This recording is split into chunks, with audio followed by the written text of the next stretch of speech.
Hello. Thank you for joining us for another episode of This Week in AML. I'm John Byrne, Chair of the AMLRS Advisory Board. And I'm Elliot Berman, our Creative Director. We are excited to welcome you to the This Week in AML podcast, where we explore key news and developments in the global financial crime prevention community. Hi, John. How are you this week? Hi, Elliot. Good.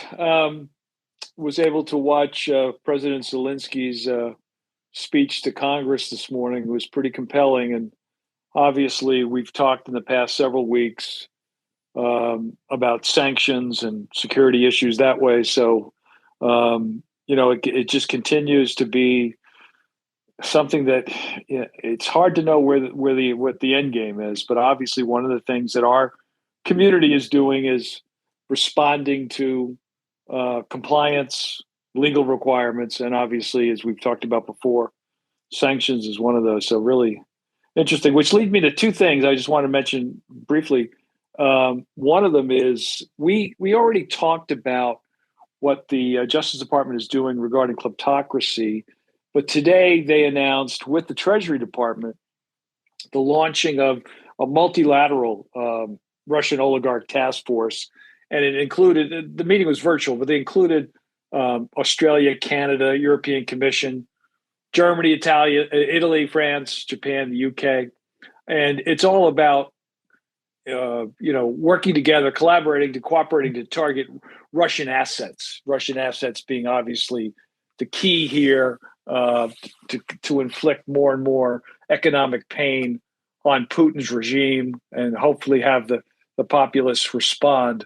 So I thought folks that are watching that space note the international nature of that. So wanted to mention that, and I think it sort of leads us to our general conversation today, and that's real estate. We know that the U.S. Through FinCEN has set out a request for information, series of questions on how real estate can be misused for the movement of illicit funds. But FATF just released a document for public consultation on their most recent guidance. I assume you saw that.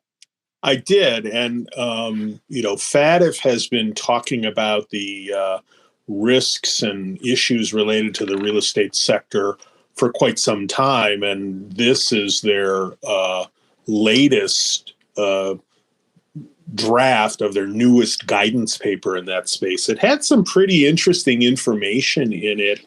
None of it was shocking to me, and I'm sure it wasn't shocking to you. One is in the data section, they had a graph that showed that 79% of the participants, and that means real estate brokers generally, in the real estate sector have a poor or very poor understanding of money laundering and terrorist financing risks.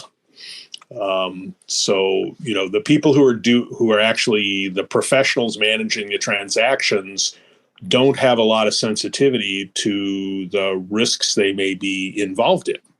Right. And, the report is over 50 pages, or at least the public consultation document. And there's so many things that are relevant to us as AML practitioners. They also make the case about the percentage of impact on economies of real estate, which is obviously very, very high. Things like in many countries, real estate firms are not required to file SARs or STRs, and that obviously means they're not paying much attention, if any, to source of funds. So that is also a major gap, which hopefully eventually gets closed to some degree. But I think having this come out and making it very clear, that real estate is part and parcel of so much that we depend on. It goes back to what we said earlier about oligarchs. I mean, when I worked for ACAMS, I go down to Miami. You knew that most of those buildings were owned by Russian oligarchs who paid cash. It was crazy. Right. And it is, as you mentioned, it's a significant part of many economies. And I think in for a lot of financial institutions and other financial service providers, they may not necessarily view real estate, at least portions of the real estate sector, as high risk, even though with some of the information in the consultation document, it seems as though there's a case to be made that at least a little closer look. Again, not everybody and not every operator in the sector is a bad player, but the nature of the sector, the speed of some of the transactions, the lack of transparency to actual beneficial ownership, something you and I have talked about many times, and continues to be on the top of everybody's list as we slowly in the U.S. grind towards something that is better than what we have today. But it just seems it's time for real estate to, take its share of the responsibility of knowing what's going on in its transactions.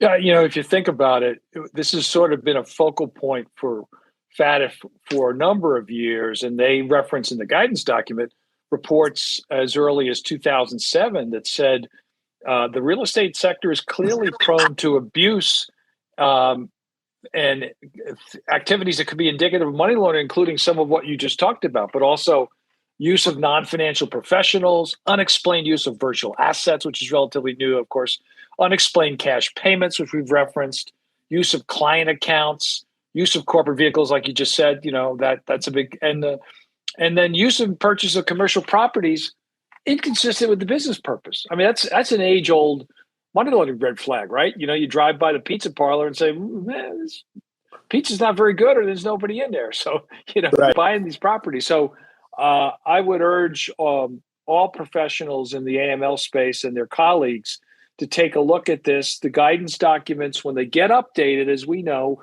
eventually have impact on jurisdictions. Our country's already going through an analysis, but there's a lot of good information here that might help you as you respond to the FinCEN requests for information and just in general. And I don't disagree at all. I can remember way back when you and I first worked together, when I was at the Bankers Association, the real estate industry wanted nothing to do with anti-money laundering issues, didn't feel they had an obligation to do anything. And they were able to successfully push off requirements for many, many years. And hopefully maybe that day is over. Agreed. So, John, I know we've got an upcoming webinar. If you wouldn't mind giving the shameless plug, that would be great.